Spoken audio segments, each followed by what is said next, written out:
네, 5 강의 시작하도록 하겠습니다. 지금 한 2시간여 막강이 될 것 같습니다. 입법개품 한번 살짝 다 짚어보죠.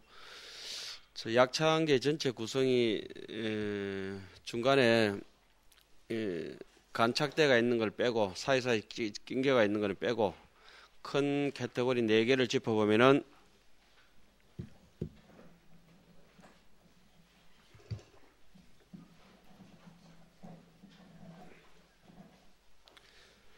이제 5강에 들어가기 전에 한번 살짝 짚어봅시다. 약창계의 큰 카테고리를 짚어보면 처음에는 경명하고 저자 이어서 기경근본이라고 나왔죠. 그 다음에는 세주명품이 나오게 되고 그 다음에 설법 의식이 나오게 되고 그 다음에 입법개품 뭐 뒤에 있는 거라든지 앞에 있는 거라든지 앞뒤로 이렇게 좀 떼어버리고 큰 중요 요점이 80건 함경 중에서 제1품 왕복서 제일 마지막에 나오는 거 세주명품 제1야라 이렇게 나오는 게 있죠. 그 이제 제1을 세주명품을 세주명품이 중요하기 때문에 약창계에서도 세주명품을 빠뜨릴 수 없어 세주명품에 나오는 대중들 이름을 전체 다 언급을 했고, 그죠? 그리고 각 회차별로 7처 9회에 각 회차의 법문을 주관하는 설법주들을 그러니까 반장이라고 제가 이름을 지었죠. 설법주 반장 이름들이 쭉 나오는데 그 중에서 7회차 반장, 8회차 반장이 누락대가 있죠. 7, 8회는 누가 설법주입니까? 세존 보현보살이긴 하지만 보현보살이 두 군데 다 이제 누락대가 있다 봐야 되고 9회차도 다시 상수 보살인 문수 보현 문수를 언급해야 됨에도 불구하고 누락이 되고 청법 대중 가운데 강념당급 수미당을 언급했잖아요. 그죠? 그리고 청법 대중인 또 하나의 성문 대중 대등성문 사리자. 이 문맥으로 이렇게 볼 때는 반장 이름만 나타낼 때는 이렇게 하면 안 되겠죠?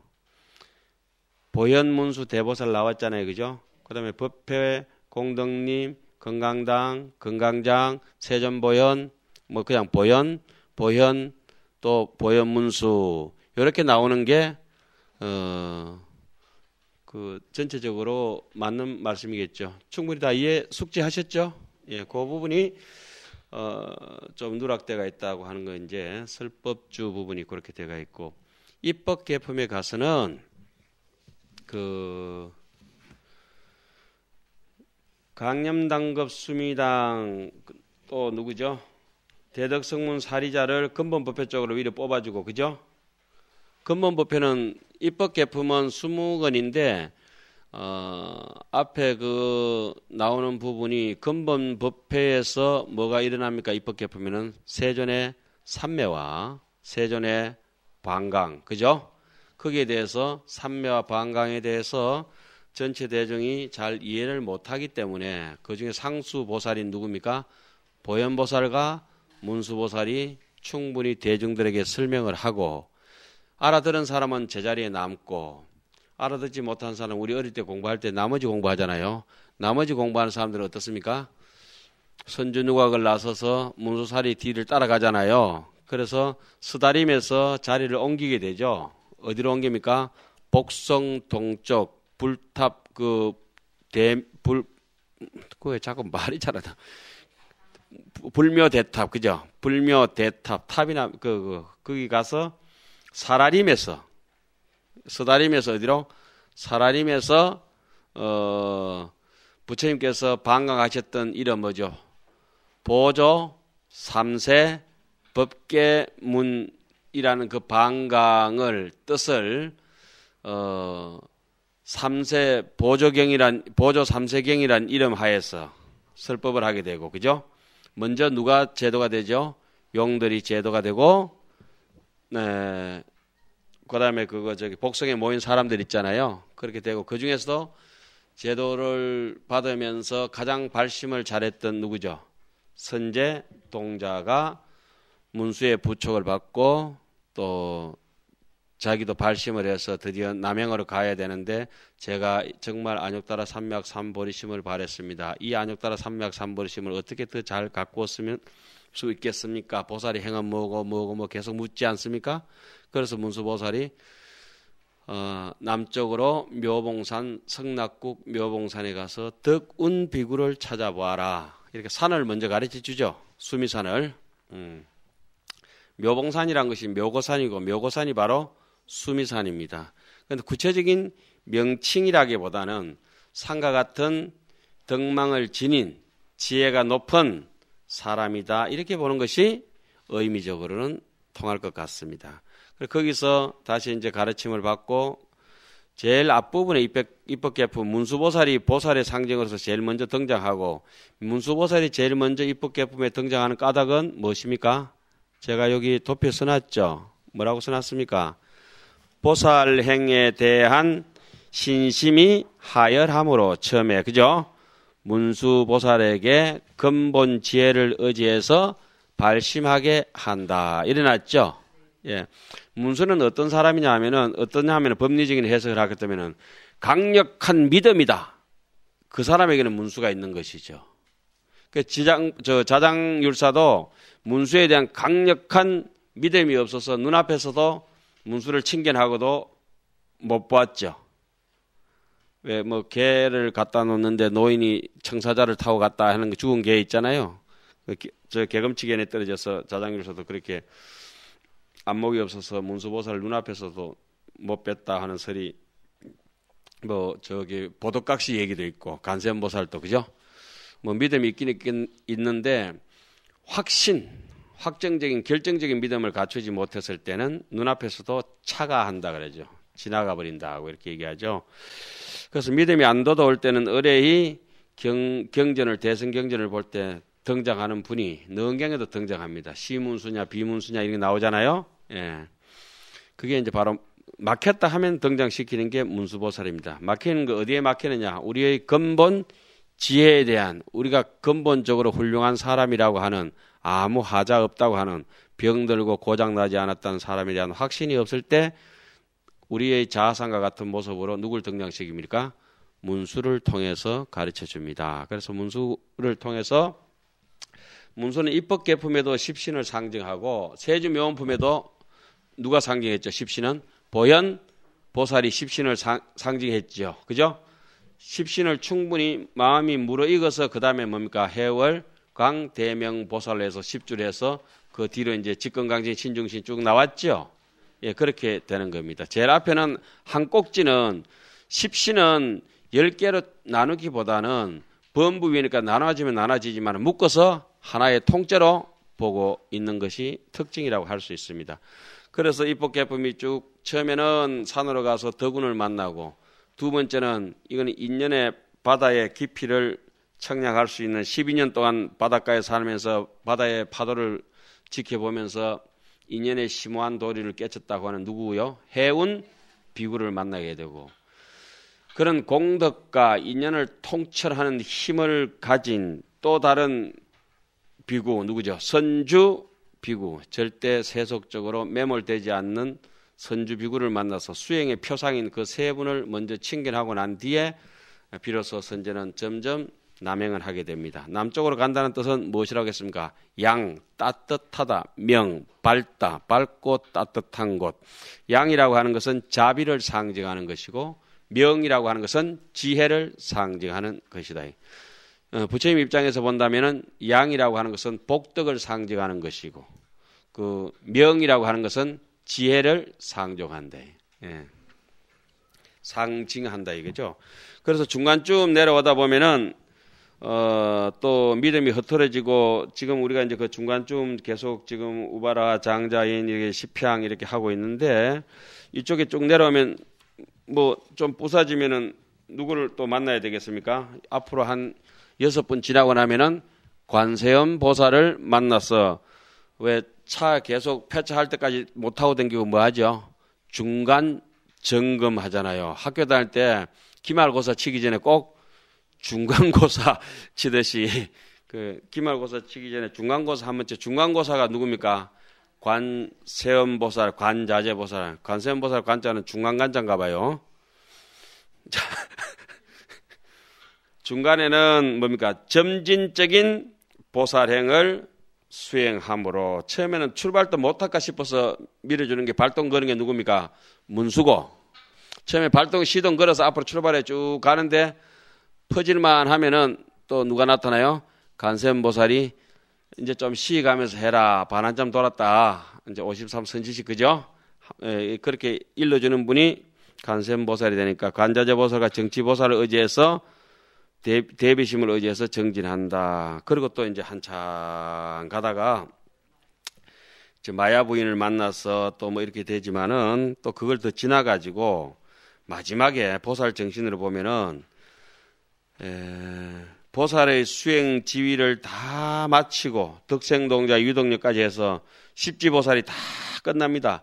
그래서 제가 덕생동자 유덕녀 부분에 너무 아름다운 법문이 많고 덕생동자 유덕동녀 이 부분에 가면은 미력보살을 찬탄하는 게 너무 많습니다. 마치 십정품에서 세종께서 보현보살을 찬탄하듯이 그렇게 아주 아름다운 얘기들이 많은데 그 덕생동자 유덕동녀 이 등각의 마지막 부분 그 10번째 11번째 요 두 그 법문을 하나죠. 동시에 이제 애가 거기서 미력보살에 대해서 굉장히 언급을 많이 하고 여러분들 나중에 하안경을 보시면은 미력장을 보면은 다른 장보다 굉장히 두껍습니다. 할 얘기가 많다는 거죠.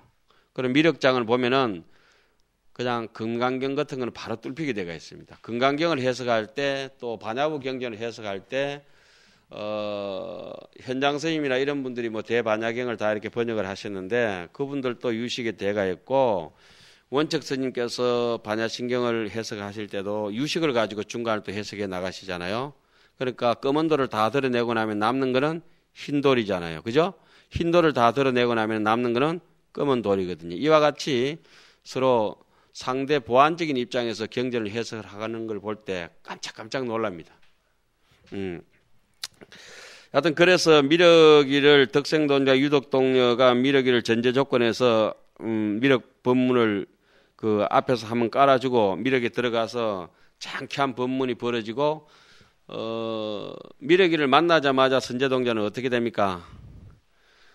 전래 소덕 법문을 돈망해버렸다. 다 까먹어버렸다. 언제? 미력 1탄 지경에.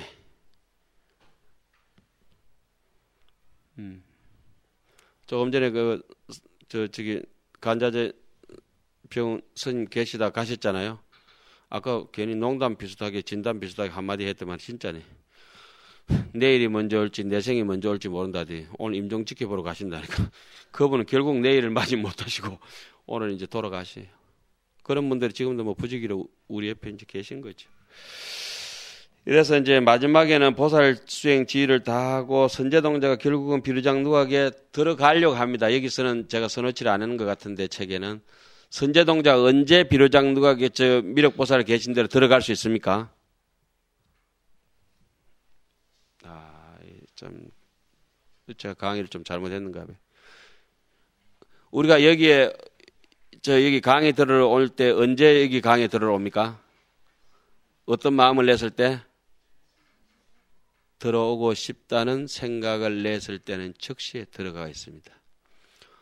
예, 극락을 간다라면은 오늘부터 가고 있는 거죠, 사실은. 그날 가는 것이 아니라. 서울 간다라면은 오늘부터 서울 지금 가고 있는 거죠. 내일 서울 가더라도. 벌써부터 계속 가는 거죠. 오늘 월나라를 가는 것은 오늘 내가 가는 것이 아니라 이미 1년 전에 마음먹었던 그 시절부터 계속 가고 있었노라. 그래서 선제동자가 그 앞에서 문 앞에서 굳게 닫힌 문 앞에 서서 그 발언을 하죠. 나 저기 들어가고 싶은데 하니까 문이 어떻게 쓱 열렸습니다. 법화경에 보면은 견 보타품 보면은 그 서가모니 부처님과 다보요래가 나란히 다보탑 속에 앉아가 계시는데 현생의 사적인 부처님을 서가모니라 그러고 이치적인 부처님을 다보열애라 그러는데 그분이 두 분서 나란히 손을 잡고 공중에서 탑이 올라서 높이 떠가 있을 때 대중들이 바라보면서 우리도 저기에 한번 올라가 봤으면 하는 생각을 하자마자 어떻게 올라갈 수 있었다. 이런 얘기가 있어요. 그런 걸 이제 하암의 얘기를 보면은 뭐 구구절절히 얘기하지 않더라도 일체가 유심조라. 마음먹은 사람만 가게 돼가 있고 마음먹은 사람만 하안경이 왜 안 보이느냐. 볼 생각이 전혀 없습니다. 볼 생각이 다른 사람들은. 하안경이 왜 죽으나 사나 하안경 보는 사람은 하안경에 생각이 있기 때문에 보고 있는 거죠. 산에 사는 것도 마찬가지고. 그 얘기가 그 미륵보살장에 보면 좀 나오게 됩니다. 그러면서 선제는 비로소 수백 명의 선제동자를 수많은 자기의 모습을 틀구멍마다 보게 됩니다. 그 서장 같은 데도 그런 구절을 행일보허대 뭐 이렇게 가지고 보현 모공찰에서 그 얘기가 나오죠. 모공찰이라고 하는 건 정말 여지없는, 움직일 여지 없는 아주 작은 세계를 할 수도 없는 자리잖아요. 그죠? 일모공찰에서 숱한 삼라만상을 볼 수 있다고 하니까 아주 작은 여기 머리카락 위에 서가지고 골프 친다 이런 얘기 아닙니까? 거기서 비행기도 타고 다니고 어쩌보면 가만히 생각해 보면은 그것도 이제 시편문이라든지 아까 뭐 그런 얘기 잠시 했는데 그런 거 이렇게 이치를 보면은 옛날에 어른분들은 어느 정도냐라면 현미경과 망원경을 동시에 가지고 있었던 것 같습니다. 제가 어른 선생님께 이제 하안경을 보다가 소회를 그렇게 말씀드렸어요. 어떻게 미세하면 이렇게 자세하게 현미경처럼 알 수가 있으시고 거시적인 안목에서 이렇게 밝고 옛날 분들은 큰 걸 보는 사람 작은 걸 못 보고 작은 걸 보는 사람 큰 걸 잘 못 보기 마련인데 감탄하겠다고. 현대에 맞춰도 전혀 유행에 뒤떨어지지 않고 최첨단이고 그러면서 옛것의 향기를 전혀 잃어버리지 않고 이래서 진리인갑다 생각하고 그것이 마음밖에 뭐가 있겠냐 이런 생각을 누누이 가지게 되는데 그 선제동자하고 그게 이제 이와 같은 최첨단이라고 하는 스마트폰 속에서 이치를 하면서 살펴보면은 하음에 그런 2법계, 4법계, 2삼무예법계, 4삼무예법계가 그대로 실현되고 있고 뭐 강협자재 무예문 같은 게 그 넓은 저쪽에 그 우리의 데이터 용량들이 그 작은 칩에 황해 법칙처럼 그죠? 칩은 더욱더 작아지고 양은 더욱더 늘어나고 반비례적으로 그러면서 그것이 비례하면서 어떻게 도대체 이해가 안 되는 반비례와 비례가 어떻게 똑같을 수 있냐? 있다. 어떻게? 본래 없기 때문에. 하나는 한이고 하나는 진이기 때문에. 그러니까 진도 없고 한도 없기 때문에 색적시공 공적시색이다. 이와 같은 법문들이 하안경 마지막에 미륵보살장에서 벌어지고 문수와 보현을 통해서 최종 점검받고 선제가 비로소 비로자나의 등 위에 오르게 돼서 초발심시 변정가 안자예시 국토의 시명 비로자나불 이래 가지고 약창기가 이제 맞춰지게 됩니다.